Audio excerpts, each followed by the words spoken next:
اقول لك انا انت هتعمل ايه؟ خليك بقى في حالك بقى. نعم. مساء الخير اعزائي المشاهدين، اهلا وسهلا بيكم. وطبق اليوم سلطه اليوم، سلطه النهارده. سلطه النهارده هتبقى عباره عن خيار وطماطم. مفيش ما يمنع ان احنا نزود الخيار بس بعد ما ننضفه. دي حته كده صغيره. مش كابوتشا؟ تاخد طماطم يا ابراهيم؟ عايز كابوتشا. عايز ايه؟ بحب الكابوتشا. كابوتشا ايه؟ خاص بلدي، خاص بلدي. لا ما اعرفش انا الحاجات بتاعتكم دي. نعم. طماطم كمان؟ لا خاص بلدي، خاص بلدي. شويه جرجير. خاص بلدي. في جرجير. هقول لكم طريقه عمل الخيار بالطماطم عشان تبقى سلطه بلدي. تنضف الخياره، تعمل كده، تحتفظ بدي للزمن. وبعدين في نوعين من تقطيع الخيار، في خيار كده تقطع كده كده، خليك معايا عظيمه، كده كده كده كده كده كده كده، ده اسمه طرنشات. وتاكل الحته الاخرانيه، ده مهم قوي. وتنضف الخيارات الثانيه، شغلها من هنا، تحتفظ بدي عشان تمام. بتبقى مره يا كابتن. دي بتبقى مره، مش بس تحتفظ بيها ليها استخدامات اخرى هبقول لكم عليها بعدين. في بقى نوع جديد من تقطيع الخيار، وهو يا وليد، ما انا هدوق عشان النفس.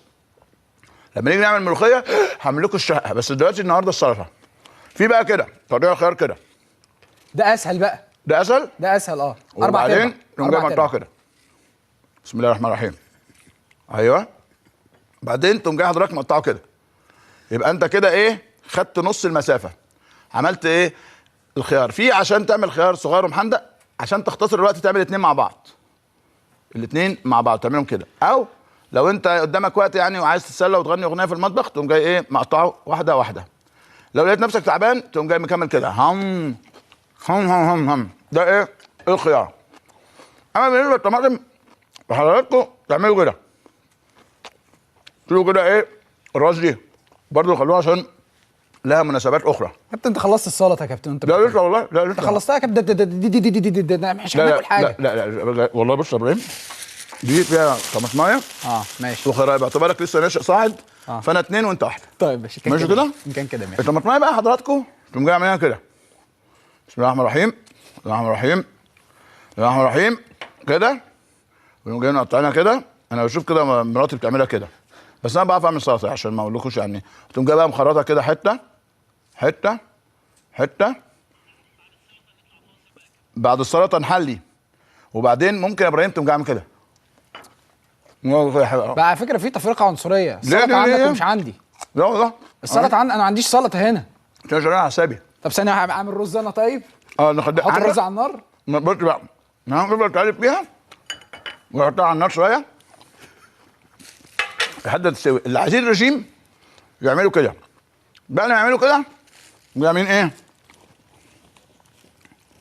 واكلين موز عشان الحلويات، عشان تحلي. ده الرجيم. يبقى طبق اليوم عايز ايه؟ موز صغير حلو، ده الموز البلدي. تقوم جايب الله، انا عارف يا ابراهيم انت هتموت دلوقتي. ما الاستوديو عندك مليان اكل وموز وخضار وفاكهه، وانا قاعد هنا اتفرج.